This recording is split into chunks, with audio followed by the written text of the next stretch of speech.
As you know, I am an adopted son of our dear father and patriarch of the Ideh family, Chief Patrick Emurode Sito Ideh, which is why I'm here, not just in my personal capacity, but also as a representative of the federal government of Nigeria, to offer thanks to God and to pay our last respects to this great Nigerian leader. I also bring you all, especially the family, the felicitations of the President of the Federal Republic of Nigeria, President Muhammadu Buhari. I think I know why God gave Chief Ideh such a long life.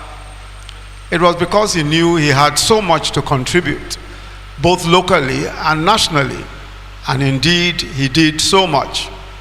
It is simply incredible that this great and illustrious son of the Yoruba kingdom managed to do all that he managed to do in one lifetime.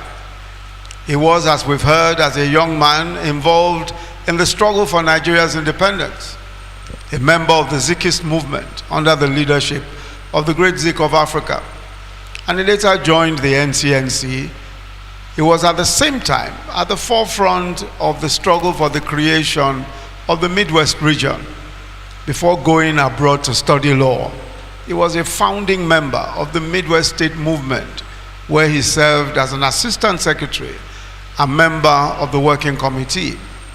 We know that upon his return from the UK, he then became the assistant legal advisor to the Midwest Movement until the creation of the Midwest region in 1963. Years later, Chief Ideh's tenacity, his extensive goodwill, and his contacts were needed in the struggle for the creation of Delta State. And today we have Delta State, a product of his tenacity, a product of his own wisdom, and a product of his commitment to his people. During the Second Republic, we all know that Chief Ideh was elected a member of the Federal House of Representatives, where he represented the Ughelli Federal Constituency. In this position, he earned his track record of service to the Yoruba people and Nigeria between 1979 and 1983. He was always a progressive, being solidly and believing in the liberal social democratic ideals that tendency professed, which meant that for years he was faithfully and consistently in the opposition. He was at various times a member of the executive committee of the Social Democratic Party in Delta State, and then the Alliance for Democracy in the state. But as early as 1961, we know that he was called to the English bar as a barrister of the Grace Inn. And after having obtained a law degree from the prestigious University of Wales, but he would need that for the various consequential cases that he would argue through the years, many of them going to the Supreme Court, including the defense of Justice Daniel Ikomi, who was then falsely accused of murder. And also he was on the legal team of Chief MKO Abiola almost a decade later. When we gather to commemorate the passing of a loved one, it's natural to feel a sense of loss and sadness. But in the case of a man in whose name we are gathered today, Chief Patrick Emurode Sito Ideh, our grief is mitigated by gratitude, and our sadness is moderated by the sense of the celebration of the life of a man who spent his life in the service of his people and his nation. Thus, we are not gathered here merely to celebrate his length of days, but to honor the consistent quality of a man that has been demonstrated across the span of several decades. If there's a single word that defines this great son of the Yoruba kingdom and of Nigeria, it is, as the parish priest has said, a life of service. A life of service. His life, laden with illustrious accomplishments of the highest order, is an elegant testament of his devotion to service. He earned his achievements through an unflagging diligence. Chief Ideh's dedication to his people meant that for him, personal achievement was not enough. He had the skills, the tenacity, and the drive to have committed himself purely to his own enrichment. But he had a social conscience, a strong moral conscience, and instead he committed himself to a much grander cause, that of the people of the Midwest region, that of the people of this community and Nigeria at large. He was a quintessential nationalist who never forgot his roots. It's no surprise, therefore, that at home he was a prophet with honor, holding several titles: the Okpako Orere of the Utuhewen,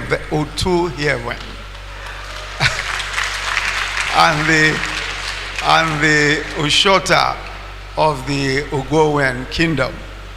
All of these attest to the recognition that he gained at home as one of the most illustrious sons of this community. Despite being well rooted in his community, he remained very vested in the trajectory of our country, and he took on the mantle of elder statesman with the same dignity and grace that has always defined his life. He was respected across partisan lines, and in 2015, President Muhammadu Buhari and myself witnessed firsthand the breadth of the esteem in which he was held when he organized town hall meetings for us during the campaigns. His reputation was such that he drew on so many people to our cause, despite party affiliations. People simply respected him. People simply accepted what he said and accepted us as well because of the man that presented us to them. I've had the privilege of having private audiences with him twice when he visited, and on both occasions I was moved by how, despite his advanced age, he cared enough about the direction of our country to personally visit and offer his counsel. It was such a kind gesture, and I remain grateful for it. And for me, yet again, those encounters offered an insight into the quality of the man. And there's no question at all. I mean, I interacted with him several other times, and I refer to those two occasions because there were occasions when he chose to visit and to give counsel and to advise. And he was always forthright, very direct. You could see that his only concern was about our nation. Never asked for anything for himself, never once, even when near asking anything for himself. It was always, how are we going to make things better? How will this nation make progress? At the time of his passing, Chief Ideh was the oldest legal practitioner on the Supreme Court roll call in the South-South region. And so for Roboland, for Delta and Nigeria, we've lost a towering figure and a true leader. But we must take solace in the rich example of service, fidelity to truth and justice, high patriotism, and a strong social conscience that defined this notable leader. Many, including myself, who had the priceless advantage of his counsel, of his insights and great wisdom, are proud to be called his protégés. His all-encompassing legacy also includes those thousands whose lives he touched in various ways. And so on behalf of the government and people of Nigeria, I extend sincere condolence to our mother, his dear wife, mother of his 8 children, Mrs. Onajite, Lady Anne, and all the children. The Lord will comfort you all, and may the memory of our dear father, Chief Emurode Sito Ideh, remain forever blessed. Thank you very much, and God bless you.